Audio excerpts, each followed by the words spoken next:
विद्यार्थी मित्र हो, ओम नमः शिवाय. शिव सायन्स अकॅडमीमध्ये मी राम सर तुमचे सहर्ष स्वागत करतो. आज आपण इयत्ता 7वीचा lesson 15 materials we use part 2 पाहणार आहोत. पार्ट 1 मध्ये आपण टूथपेस्ट विषयी माहिती घेतली, त्याचबरोबर डिटर्जंट्स याविषयी सुद्धा माहिती चालू केलेली आहे. नॅचरल डिटर्जंट्स आपण पाहिले. यानंतर पुढचा पहा मॅनमेड डिटर्जंट्स, मानवनिर्मित अपमार्जके. आता बघा, soap invented in west about 2000 years ago. Soap साबण हा वेस्टमध्ये म्हणजे पश्चिमेकडील देशांमध्ये, जगातल्या पश्चिमेकडच्या देशांमध्ये अबाउट 2000 इयर्स ॲगो 2000 वर्षापूर्वी तयार केला गेला किंवा वापरात होता. नाऊ आता prepared using animal fat and wood ash. आत्ताचा जो साबण आहे तो ॲनिमल फॅट आणि वूड ॲश यांचा वापर करून तयार केला जातो आहे. आता या सोपचे 2 मुख्य प्रकार आहेत, हार्ड सोप आणि सॉफ्ट सोप. याच्यातला डिफरन्स आपण बघायचा आहे, म्हणजे त्याचं तुम्हाला व्यवस्थित लक्षात येईल फरक आणि त्याचबरोबर त्यांची माहिती. Hard soap, soft soap. Hard सोपचं बघा, hard soap used for washing clothes. Hard soap हा वॉशिंग क्लॉथ्स कपडे धुण्यासाठी वापरला जातो.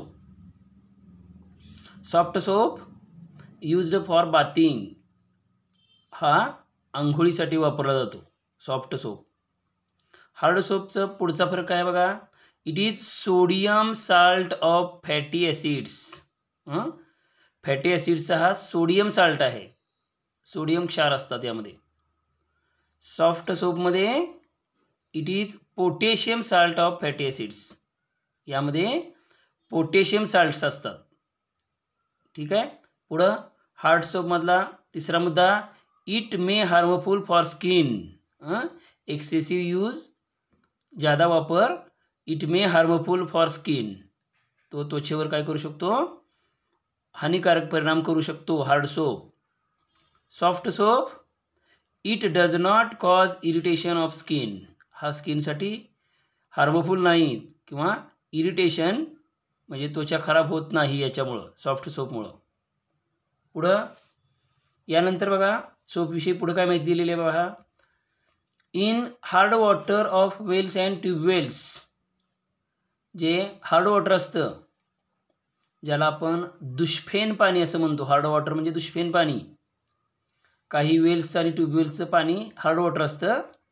Soap loses it's cleansing property.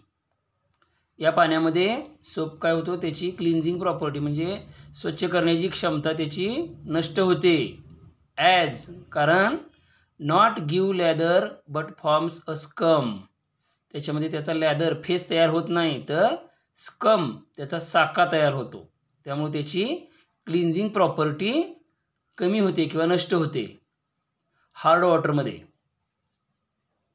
Today's synthetic detergents are useful in hard water as well. मग या हार्ड वॉटरमध्ये आजकाल तयार होणारे जे सिंथेटिक डिटर्जंट्स आहेत, सिंथेटिक अपमार्जके, ती काय आहेत, उपयोगी आहेत. ठीक आहे. आपण मॅनमेड डिटर्जंटमध्ये पाहिलं मागच्या पार्टमध्ये, जे वेगवेगळे शॅम्पू आहेत, त्यानंतर बाथिंग सोप्स आहेत, त्यानंतर जे हार्ड सोप आहेत जसे की आपण रिनसारखे, त्याचबरोबर इतर जे प्रकार आहेत फेसवॉश, हँडवॉश, हे सगळे मॅनमेड डिटर्जंटमध्ये येतात. ठीक आहे. पुढं पहा, ॲज पर यूज, वापरानुसार, perfumes, dyes, germicides, alcohol, moisturisers, fine sand etcetera mix with detergent. डिटर्जंटचा कुठं वापर करायचा आहे त्यानुसार या डिटर्जंटमध्ये perfume, dye, germicide, alcohol, moisturiser, fine sand इत्यादी मिक्स केलं जातं आणि त्याचा वापर केला जातो. पुढं पहा, पुढचा मुद्दा आहे प्रिपरेशन ऑफ सोप. म्हणजे हा सोप कसा तयार केला जातो, आपण आकृतीद्वारे हा सोप कसा तयार होतो ते समजून घ्यायचं आहे. बघा, सुरुवातीला काय केलं, 50 ml water plus 15 gram sodium hydroxide, म्हणजे 50 मिली पाण्यामध्ये 15 ग्रॅम सोडियम हायड्रॉक्साईड विरघळवून घेतलं. त्यानंतर दुसऱ्या एका भांड्यामध्ये 60 ml कोकोनट ऑइल घेतलेलं आहे, 60 मिली कोकोनट ऑइल, आणि त्यामध्ये हे जे पाण्याचं आणि सोडियम हायड्रॉक्साईडचं द्रावण आहे ते त्यामध्ये ओतलं.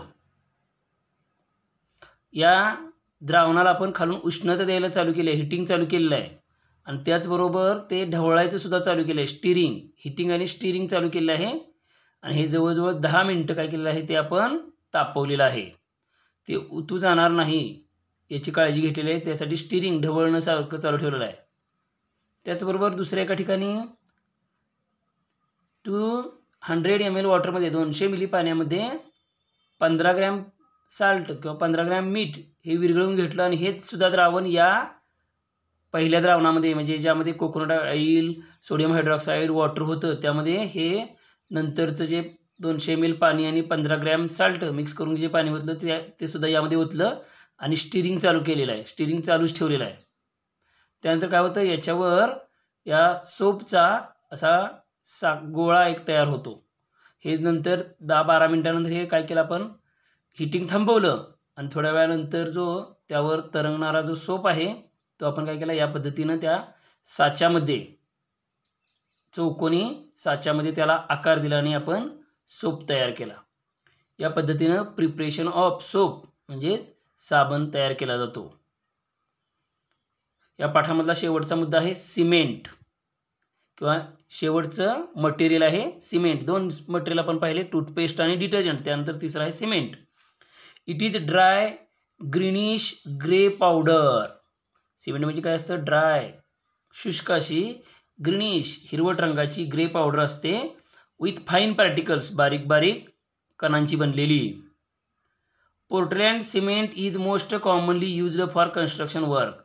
आजकाल जे सिमेंट वापरलं जातं कन्स्ट्रक्शनसाठी, बांधकामासाठी, त्याला पोर्टलँड सिमेंट काय म्हटलं जातं, तर पोर्टलँड सिमेंट म्हटलं जातं. It contains 60% lime. या पोर्टलँड सिमेंटमध्ये 60% लाईम, चुना, कॅल्शियम ऑक्साईड, 25% सिलिका म्हणजे सिलिकॉन डायऑक्साईड, 5% ॲल्युमिना म्हणजेच ॲल्युमिनियम ऑक्साईड, अँड रेस्ट आणि राहिलेलं आयर्न ऑक्साईड अँड जिप्सम. म्हणजे हे 5 घटक झाले पहा, लाईम, सिलिका, ॲल्युमिना, आयर्न ऑक्साईड आणि जिप्सम, यापासून हे सिमेंट बनलेलं असतं. इन एशियंट टाइम्स, प्राचीन काळी म्हणजे खूप हजारो वर्षापूर्वी, रोमन लोकांनी ॲक्वॅस सिमेंट, ॲक्वॅस जलीय सिमेंट बनवलं होतं, by mixing volcanic ash in moistured lime. कशापासून, तर व्होल्कॅनिक ॲश, ज्वालामुखीमधून बाहेर पडणारी जी राख आहे त्यामधून किंवा त्यापासून, आणि मॉइश्चर्ड लाईम तो पातळ चुना, याच्यापासून हे ॲक्वॅस सिमेंट बनवलेलं होतं. म्हणजे सिमेंटचे 2 प्रकार झाले, सध्या वापरात असणारं पोर्टलँड सिमेंट आणि प्राचीन काळचं ॲक्वॅस सिमेंट, जलीय सिमेंट. इन 1756 मध्ये, आता या रोमन लोकांच्या बरोबर ही ॲक्वॅस सिमेंट बनवण्याची कला पण काय झाली, संपली. हे खूप ड्युरेबल म्हणजे खूपच काय होतं, तर टिकाऊ असं होतं, पण ते त्या लोकांच्या बरोबर ती कला लुप्त पावली.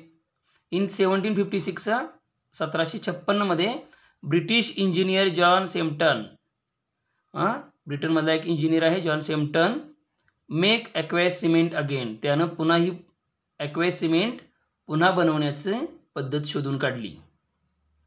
यानंतर बघा, सिमेंटपासून बनणारं कॉन्क्रीट असतं, कॉन्क्रीट प्रिपेअर्ड बाय मिक्सिंग.